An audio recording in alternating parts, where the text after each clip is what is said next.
नमस्कार, मैं हूं सुनील चौधरी। अब एक ऐसा बिल संसद में आया है जिसको लेकर सरकार और विपक्ष आमने सामने हैं। नाम है FCRA अमेंडमेंट बिल 2026। सीधी भाषा में समझिए, मामला है विदेश से आने वाले पैसे का।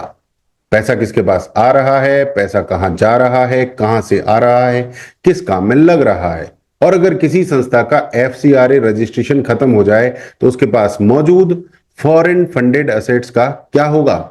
बस इन्हीं सवालों पर संसद में घमासान है। और सबसे बड़ी बात, लोकसभा ने इस बिल को सीधे कानून नहीं बनाया है। इसे अब ज्वाइंट पार्लियामेंट्री कमेटी यानी JPC के पास भेज दिया गया है। इस कमेटी में 31 सदस्य हैं, 21 लोकसभा से, 10 राज्यसभा से। असल मामला क्या है, आसान भाषा में समझिए। पहले FCRA को समझिए। FCRA यानी फॉरेन कंट्रीब्यूशन रेगुलेशन एक्ट। इसका काम है भारत में बाहर से आने वाले डोनेशंस और फंडिंग को रेगुलेट करना। मतलब कोई NGO, संस्था या ऑर्गेनाइजेशन विदेश से पैसा लेती है तो उसे नियम मानने पड़ते हैं।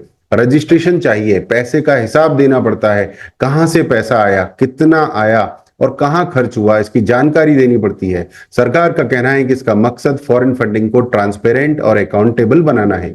और सरकार यह भी कह रही है कि FCRA फॉरेन डोनेशंस पर कंप्लीट बैन नहीं लगाता। 2024-25 में करीब 16,200 ऑर्गेनाइजेशंस FCRA के तहत थी और उन्होंने लगभग 22,963 करोड़ रुपए फॉरेन कंट्रीब्यूशन के रूप में प्राप्त किए। अब आते हैं असली मुद्दे पर। 2026 का अमेंडमेंट बिल 25 मार्च 2026 को लोकसभा में इंट्रोड्यूस हुआ था। इसमें फॉरेन फंडेड ऑर्गेनाइजेशंस के असेट्स को लेकर एक बड़ा फ्रेमवर्क प्रपोज्ड है। अगर किसी ऑर्गेनाइजेशन का FCRA रजिस्ट्रेशन खत्म हो जाता है तो फॉरेन कंट्रीब्यूशन से बने असेट्स के मैनेजमेंट और कस्टडी को लेकर साफ नियम बनाने की बात है। पहले असेट वेस्टिंग का प्रोविजन FCRA में मौजूद था, लेकिन सरकार का कहना है कि ग्राउंड पर इन असेट्स को संभालने और मैनेज करने की क्लियर व्यवस्था की जरूरत थी। नए बिल में प्रोविजनल वेस्टिंग, रिस्टोरेशन और कुछ परिस्थितियों में परमानेंट वेस्टिंग का फ्रेमवर्क प्रपोज्ड है। और एक इंपॉर्टेंट बात, अगर मामला किसी रिलीजियस प्लेस का है तो प्रपोज्ड लॉ में उसके रिलीजियस कैरेक्टर को बनाए रखने की बात कही गई है। अब इस पूरे मामले में विपक्ष क्यों नाराज है? अब विपक्ष की बात भी समझिए। कांग्रेस और दूसरे अपोजिशन के नेताओं का आरोप है कि यह बिल NGOs और माइनॉरिटी इंस्टीट्यूशंस को टारगेट कर सकता है। कांग्रेस ने इसे वापस लेने की मांग की है। कुछ धार्मिक और माइनॉरिटी ऑर्गेनाइजेशंस ने भी इसके कई प्रोविजंस पर चिंता जताई है। यानी विपक्ष का सवाल है, क्या फॉरेन फंडिंग के नाम पर जेन्युइन ऑर्गेनाइजेशंस पर जरूरत से ज्यादा कंट्रोल बढ़ जाएगा? दूसरी तरफ सरकार का जवाब है, भाई फॉरेन मनी है तो उसका हिसाब किताब तो होना ही चाहिए। कौन पैसा दे रहा है, किस काम के लिए दे रहा है, कहां खर्च हो रहा है, वो पूछना गलत कैसे हो गया? और यही असली डिबेट है। सबसे जरूरी बात, अब ध्यान रखिए, इस बिल को लेकर सोशल मीडिया पर बहुत कुछ चल रहा है। कोई कह रहा है NGO बंद हो जाएंगे, कोई कह रहा है माइनॉरिटीज को टारगेट किया जा रहा है, कोई कह रहा है फॉरेन फंडिंग पर पूरा शिकंजा कस दिया जाएगा। लेकिन अभी ऐसा बोलना जल्दबाजी होगा। बिल JPC के पास गया है।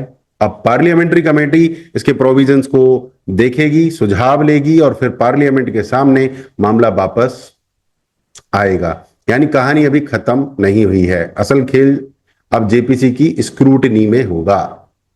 मेरी नजर में एक बात बिल्कुल साफ है, विदेश से पैसा आए, चाहे वो एजुकेशन के लिए आए, हेल्थ के लिए आए, गरीबों की मदद के लिए आए, धार्मिक काम के लिए आए या किसी और लेजिटिमेट काम के लिए आए, हिसाब साफ होना चाहिए।